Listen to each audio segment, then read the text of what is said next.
अगर Maruti Suzuki Grand Vitara की booking से परेशान हो ना, तो here is an alternate and that is the Hyryder. अब ये ऑल्टरनेट नहीं है, उन लोगों के लिए भी फायदेमंद है जो टोयोटा के ओनर हैं और टोयोटा को जानते हैं for their service, after sale services के लिए, और कितनी जल्दी उनकी जो है वो सर्विसेज हो जाती है उनके लिए भी। तो टोयोटा हाई राइडर आज हम चला रहे हैं, काफी टाइम हो गया हमें इसे चलाते हुए, 3000 किलोमीटर हमने ऑलरेडी मार्क कर चुके हैं। बताने वाले हैं इसके इन डेप्थ बारे में, यानी कि हम बताएंगे वो छोटी छोटी चीजें जो इसके अंदर आती हैं और आपको इंप्रेस करेंगे, और जो इसके अंदर नहीं आती और आप उनसे परेशान हो सकते हो। आइए मेरे साथ। सबसे पहले तो ये कि जब आप ग्रैंड विटारा का ऑल्टरनेट खरीदते हो या फिर एक रीबेस्ड वर्जन खरीदते हो टोयोटा से, तो पता है आपको क्या मिलता है? ग्रैंड विटारा ज्यादा बेहतर लुक्स। टोयोटा जो है वो अपने आप को हमेशा से, आप देखना, ग्रैंड विटारा या बलिनो या फिर आप यहां पर समझे अर्टिगा, ये 3 प्रोडक्ट हैं फिलहाल जो उनके पोर्टफोलियो में। यहां अगर आप देखो वो तीनों ही प्रोडक्ट के लुक्स अलग हैं जो टोयोटा के अंदर आती हैं। ग्लैंजा काफी क्लियर लगती है, उसके एस्थेटिक्स बदल दी गई। यहाँ पर हाइराइडर देखो, ये डुअल, आप यहाँ पर जो है वो डीआरएल देख पा रहे होंगे, ये काफ़ी अच्छी लगती है। डुअल फंक्शन बाय फंक्शन है ये, और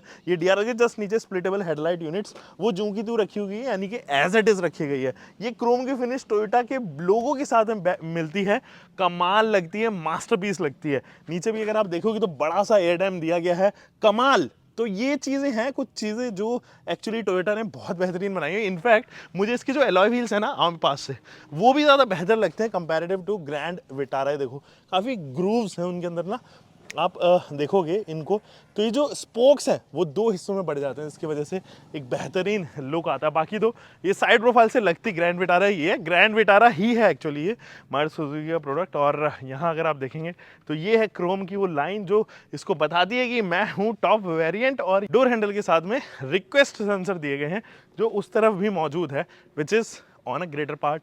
ऊपर अगर आप देखेंगे तो डुअल टोन ट्रीटमेंट है, यानी कि यहाँ पर दी गई है ये फिनिश। अब जरा पीछे से देखो, ये देखो, आप रियलाइज करोगे कि कंप्लीटली डिफरेंट कार है, ये है ही नहीं वो जो हम ग्रैंड विटारा के अंदर देखते हैं।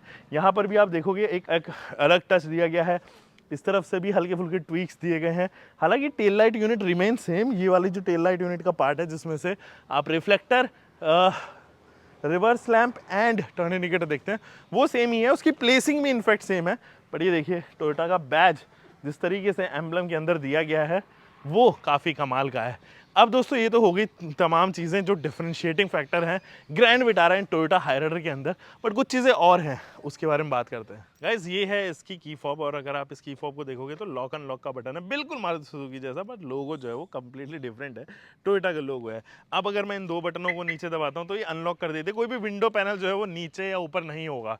तो इन 2 बटनों से केवल लॉक अनलॉक के अलावा कुछ और नहीं होता है। ORVM ज़रूर क्लोज हो जाते हैं, देखो अगर मैंने अनलॉक किया तो वो खुल जाएंगे, अगर खुले हुए हैं ऑलरेडी तो अगर मैं लॉक करूंगा तो वो बंद हो जाएंगे, दैट्स इट। इसके अलावा और कोई एडवांटेज नहीं है की फॉब का, बस पॉकेट में रखो और निकलो। अब मैं चलता हूँ गाड़ी के अंदर, जैसे मैंने अनलॉक किया ना और मैंने गाड़ी की फॉब अंदर रख दी, स्टार्ट किया, तो आपको ना केवल ड्राइवर साइड ही 1 टच डाउन मिलता है एंड 1 टच अप मिलता है। इसके अलावा पीछे वाली सीट्स में या को ड्राइवर सीट 1 टच डाउन या 1 टच अप नहीं मिलता है, तो उतना ही ओपन या डाउन होगा जितना आपने पकड़ा हुआ है, उस बटन को पकड़ा हुआ है। तो ये एक कमी मुझे लगती है कि फॉर 22 लाख रुपीज़ एटलीस्ट ये सारी चीज़ें आनी चाहिए थी। दोस्तों अगर आपके हाथ बड़े नहीं हैं तो बड़ी दिक्कत होने वाली है। क्यों? क्योंकि पास से आओ दिखाता हूँ। ये जो जगह आप देख रहे हो ना दोनों तरफ ही, यहाँ पे स्पेस ऐसा ही आपका फ़ोन वगैरह दोनों तरफ ही गिर जाता है, और वो गिरने के बाद बिल्कुल लॉस्ट हो जाता है, एकदम मिस्ट्री वर्ल्ड में चला जाता है।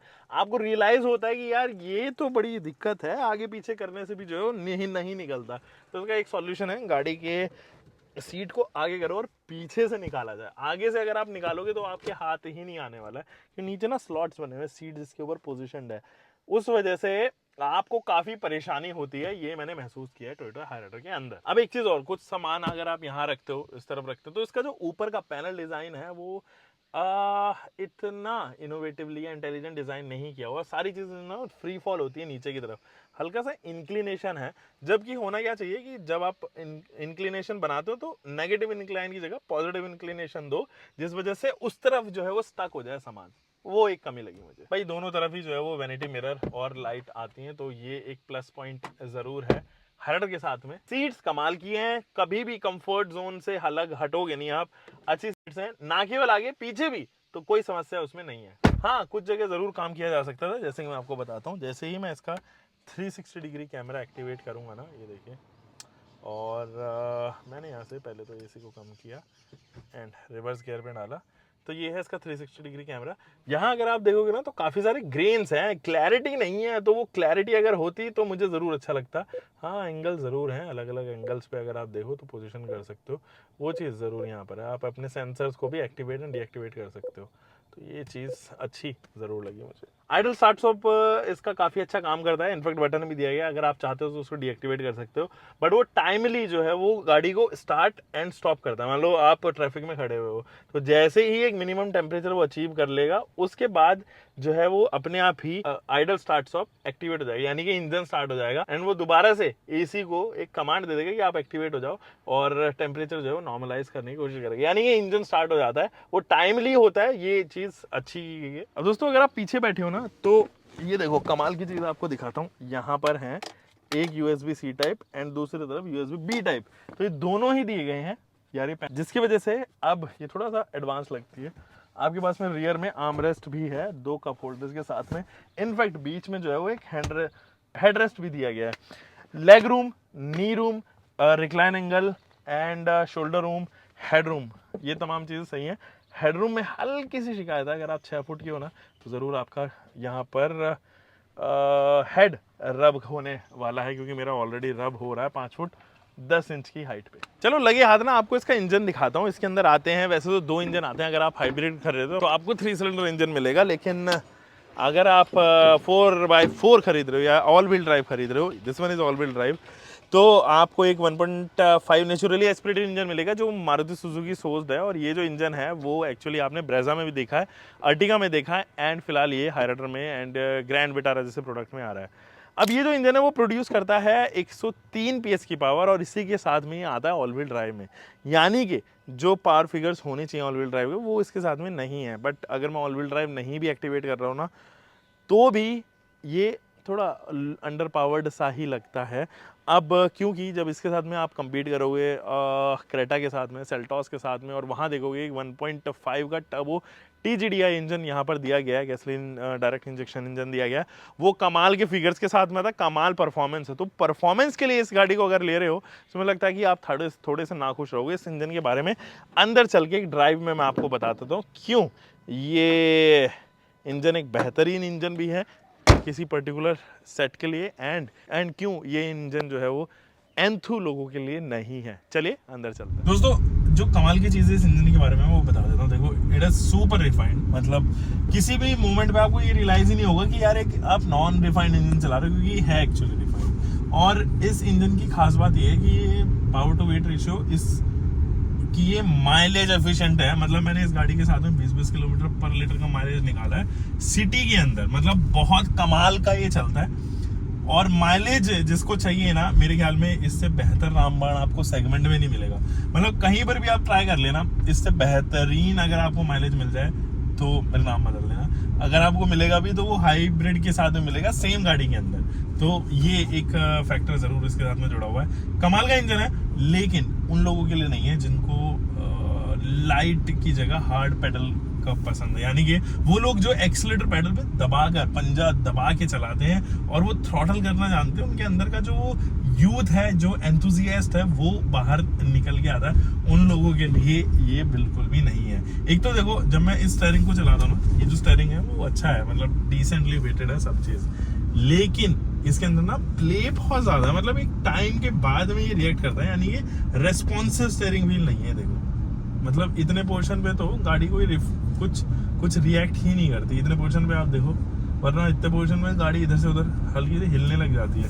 वो चीज़ ज़रूर है इस स्टीयरिंग के साथ में, बाकी ये आपको परेशान कभी नहीं करेगा। लेकिन हाँ, जब आपको ऐसे एग्जैक्ट, जब आपको बहुत कट्स करने हो और आप थोड़ा सा रेव कर रहे हो, पुल कर रहे हो गाड़ी को ज़्यादा, तो आपको ना एक बेहतरीन फीडबैक वाला स्टीयरिंग भी चाहिए होता है, जो इसके अंदर मिसिंग है। सिटी के लिए ठीक है, हाईवे के लिए आपको रियलाइज़ होगा कि यार थोड़ा सा और जो है वो यहाँ पर रेस्पॉन्सिव हो सकता था स्टीयरिंग। हालांकि ये टिल्ट एंड टेलीस्कोपिक के साथ में आता है, सारे कंट्रोल्स भी यहीं पे ऑफर किए गए हैं। कुछ चीज़ और, जैसे कि इसका क्रूज कंट्रोल काफ़ी अच्छा काम करता है, और मैंने क्रूज कंट्रोल के साथ में ही 20 का माइलेज निकाला है। मतलब वो एक्टिवेट तकरीबन 43-44 किलोमीटर पर आवर की स्पीड पर जाता है। 45 सेट होगा, लेकिन वो समवेयर अराउंड 43-44 पे भी एक्टिवेट हो जाता है। तो वो चीज़ मुझे सही लगा। तो सिटी में अगर आप चल रहे हो, अगर ऐसे सीधा चलना है आपको, जैसे दिल्ली जैसे सिटी में जो है ना, अक्सर अगर आप देखोगे बाहर की तरफ आओगे, नोएडा साइड आओगे या इस तरफ फरीदाबाद साइड आओगे, तो आपको थोड़ा हाईवे स्टाइल रोड्स मिलेंगे सिटी के अंदर ही चलने के लिए। तो वहाँ पर प्लेन रहती है रोड, वहाँ पे चलने में कोई समस्या नहीं होती, तो बढ़िया चलती है, मक्खन चलती है। और क्रूज कंट्रोल एक्टिवेट करके तो आप 45-50 की स्पीड पर भी काफ़ी बार क्रूज कर सकते हो। जैसे अभी भी मैं सिटी में चल रहा हूँ और 50 की स्पीड पे जो है वो यहाँ पर मेरी गाड़ी चल रही है। तो अब क्या करो, यहाँ से क्रूज कंट्रोल का बटन एक्टिवेट किया और मैंने सेट का बटन दबा दिया, 45 पे सेट हो गई। देखिए 45 पे चलती है। और ये देखो 44 पे, 43 पे, ये देखो 43 पे सेट होती है। मैं कह रहा था ना आपको, 43 से नीचे नहीं जा रही। अगर मैं कोशिश भी करूंगा तो नीचे जाएगी नहीं। तो 43-44 इसी स्पीड पे चलती रहेगी। तो ये देखिए अब मैंने छोड़ दिया है, तो ये इतने पे ही थ्रॉटल कर रही है। सिटी में चला 43-44 पे क्रूज कंट्रोल ऑन करके, थोड़ा सा ट्रिकी जरूर होता है, बट हाँ रिलैक्सिंग जरूर है क्रूज कंट्रोल के साथ। अब जैसे मैंने यहाँ पे ब्रेक दबाया, हो गई, हल्की सी स्पीड बढ़ाई और दोबारा का बटन या फिर रिज्यूम का बटन दबा दिया। 43 पे दोबारा ये जो है वो क्रूज करने के लिए रेडी हो गई। ये चीज़ ज़रूर जुड़ी हुई है इस गाड़ी के साथ में, अच्छी है, कोई दिक्कत नहीं है इस हिसाब से ना इस गाड़ी के साथ में। अच्छा, अगर आप इसको कंपेयर करना है Kia Seltos and Hyundai Creta के साथ में, तो वो जो एंथू हैं वो लोग ज़रूर वहाँ पे उस गाड़ी को प्रेफर करते हैं। लेकिन अगर आपको रिलायबिलिटी चाहिए मारुति सुजुकी की, टोयोटा की जो ट्रस्टवर्दीनेस है वो चाहिए, तो मेरे ख्याल में ये गाड़ी आपके लिए बनी हुई है। अगर आप मारुति सुजुकी के फैन बॉय हो और वेटिंग पे है आपकी गाड़ी जो है वो परेशान कर रही है, तो आप क्या कर सकते हो, आप इजीली इस गाड़ी को बाय आउट कर सकते हो। और इस लिहाज से ये गाड़ी जो है वो परफेक्ट आपके लिए बनेगी, क्योंकि जल्दी आपको डिलीवरी मिलेगी कंपैरेटिव ग्रैंड विटारा पे।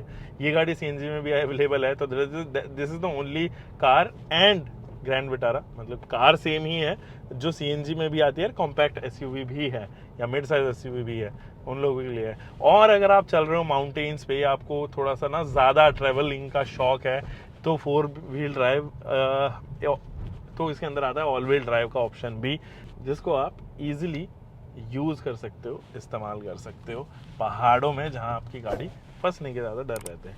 हम मिलेंगे दोस्तों एक और नई वीडियो के साथ में। आप तब तक अपना ध्यान रखें, सुरक्षित चलें। Until next time, bye bye. Keep living car, bike, whatever vehicle you having, drive safe guys.